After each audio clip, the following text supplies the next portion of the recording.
सोनिया और राहुल गांधी ने रायबरेली और अमेठी से जुड़ी यादों का पिटारा खोला तो भावनाओं की नदी बह चली।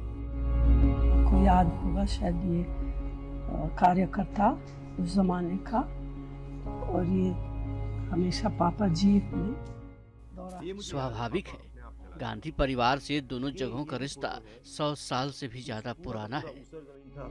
जब बारिश आती थी गांव के गांव ब्लॉक हो जाते थे। पापा ने वहाँ पे एक प्रोग्राम किया था और सोनिया और राहुल एक साथ बैठकर अमेठी और रायबरेली से रिश्तों की डोर के एक एक धागे को खोल रहे हैं। उस समय प्रधानमंत्री थे मगर इनकी सिक्योरिटी वाले यहाँ बिल्कुल नहीं। जब मैं 82 में गया था तो ये हालत। वीडियो में दिख रहा है कि यादों की लहर ने भावनाओं की बांध तोड़ डाली।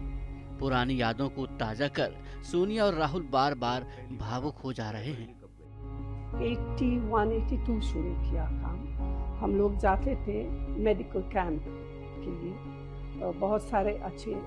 लेकिन एन चुनाव के बीच इस वीडियो को रिलीज करने से इसकी टाइमिंग पर सवाल उठना लाजिमी है। हमारे परिवार का अमेठी रायबरेली से 100 साल का रिश्ता है। इससे पहले प्रियंका गांधी भी चुनाव प्रचार के दौरान राजीव गांधी और इंदिरा गांधी का बार बार नाम लेती दिखाई पड़ी। मेरे पिताजी जब यहाँ आते थे तो आपके बीच आते थे, आपके घरों में आते थे। राजीव गांधी के बलिदान को याद कर वो कई जगह भावुक भी होती दिखी। तो इसी के साथ उन्होंने बीजेपी और मोदी सरकार के कामकाज के तरीकों पर भी सवाल उठाने से परहेज नहीं किया। 19 साल की उम्र में जब मैं अपने शहीद पिताजी के टुकड़े घर लाई तो मैं नाराज थी इस देश से। मैं नाराज थी, मेरे दिल में ये भावना थी। मैंने अपने पिता को भेजा, तुम्हारा काम था सुरक्षित रखना। मैंने अपने पिता को हिफाजत से तुम्हारे पास भेजा और तुमने ये टुकड़े लौटा दिए मुझे।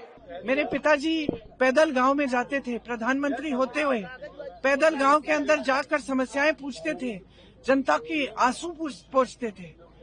एक गाड़ी पे ऊपर से खड़े होके यूं हाथ हिलाना और जनता आधे किलोमीटर दूर से यूं हाथ हिला रही है, वो जनसंपर्क नहीं है। वो मोदी जी का जनसंपर्क होगा, उनका अपना तरीका है। लेकिन कांग्रेस के इस इमोशनल कार्ड का जवाब बीजेपी पूरी दृढ़ता से दे रही है। भावनाओं से भरे सियासी हमलों के सामने भी बीजेपी ने अपने आक्रमण की धार को कुंद नहीं होने दिया, बल्कि उसे पहले से और ज्यादा सख्त कर दिया है। ए राहुल बाबा, देश को सुरक्षित कर सकते हैं क्या? अरे जोर से बोलो, कर सकते हैं क्या? समृद्ध कर सकते हैं क्या? कांग्रेस पार्टी 11-11 साल तक देश के अर्थतंत्र को 11वें नंबर पर रखी। बीजेपी के बड़े नेता देश भर में घूम घूम कर कांग्रेस को घेर रहे हैं, तो गांधी परिवार के गढ़ में स्मृति ईरानी अभी भी डेरा जमाए बैठी है। लक्ष्य एक ही है, गांधी परिवार की छाया से अमेठी रायबरेली की हमेशा के लिए मुक्ति। जो क्षेत्र लापता सांसद के नाम से जाना जाता था, आज उस क्षेत्र के सांसद का पता ये है कि वो मुख्यालय गौरीगंज में रहती है। भावनाओं की लड़ाई और आर पार की सियासी जंग में जीत का मोहरा ये तय करेगा कि भविष्य में अमेठी और रायबरेली की सियासत किस राह पर आगे बढ़ेगी। Team news nation.